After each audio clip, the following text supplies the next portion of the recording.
Honor your father and mother. It's one of those that is so basic, it's easy for us to pass right over it. But in reality, this is one of those profound principles that has unbelievable implications. It has the ability to power your life. And in fact, regardless of your situation and your circumstances, we're going to look at 5 aspects of honoring your father and mother, understanding how we view them, how we can apply them, and more importantly, how they become a template for us to gain deeper understanding and application of all of God's promises and principles. So right into it. Number 1, honor your father and mother. Paul later in the New Testament says this is the first command with a promise attached to it.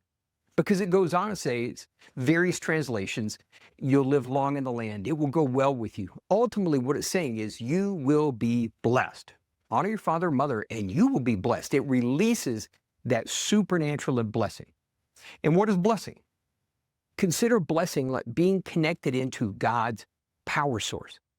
It doesn't mean there's no challenges, but it's that God's power source flowing in and through you that accelerates your life, gives you strength, gives you momentum, and so on. It makes things work. But we can look at the situation and say, what if I didn't have great parents? And what we have to understand is that promise, that principle is not based on their performance, whether they were amazing or disappointing. And I can speak to that personally. As a small child, my father left, and I think I only saw him maybe twice the rest of my life after that. But I remember as a child that he would call and say he was coming on a certain day to get my brother and I. I remember the two of us sitting there waiting patiently for the doorbell all day for him not to show. I understand that disappointment. But it's also understanding, regardless of hurts or disappointments, the principle still stands. In fact, point number 2 is the alternative. So if honoring your father and mother releases God's supernatural blessing, failure to do so releases the opposite. That failure to honor them, whether they in our eyes deserve it or not, that's not the principle. It's a command. And the alternative is if we don't, then we break that power connection to God's blessing. And that's ultimately what the curse is. It's removing God's blessing. Look, when God banished Adam and Eve from the Garden of Eden, what happened? He cursed the land. It didn't mean it didn't produce at all, but now it became hard work to get the benefit from what it used to give away freely.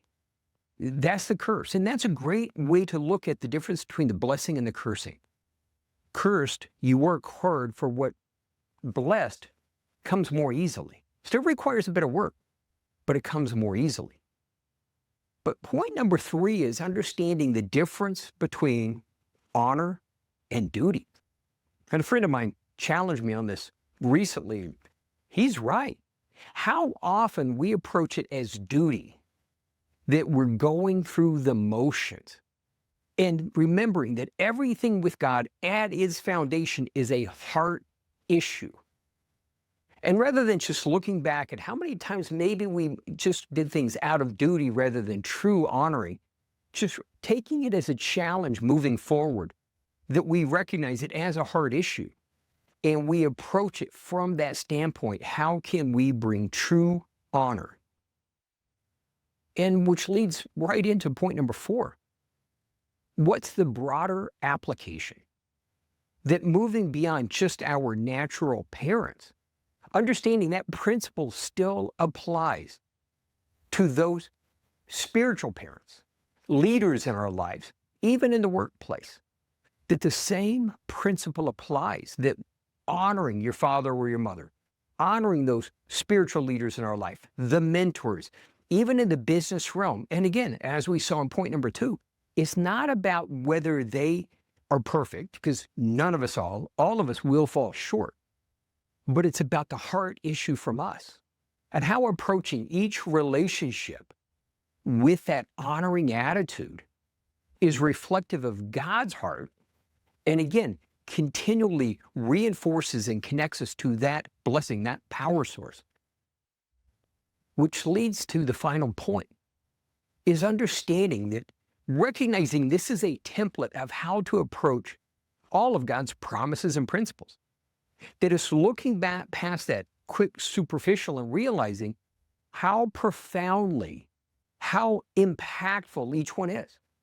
Beginning to look below the surface, beginning to grasp to a greater degree the power in it, also taking the time to focus and looking for the leading of how to apply this in a meaningful, heartfelt, heart-led way.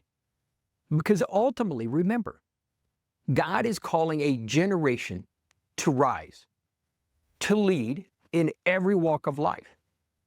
And part of that is he's calling for a demonstration of the reality, the power of God and his kingdom. And so often it will not be words, but it will be those undeniable aspects of God with you,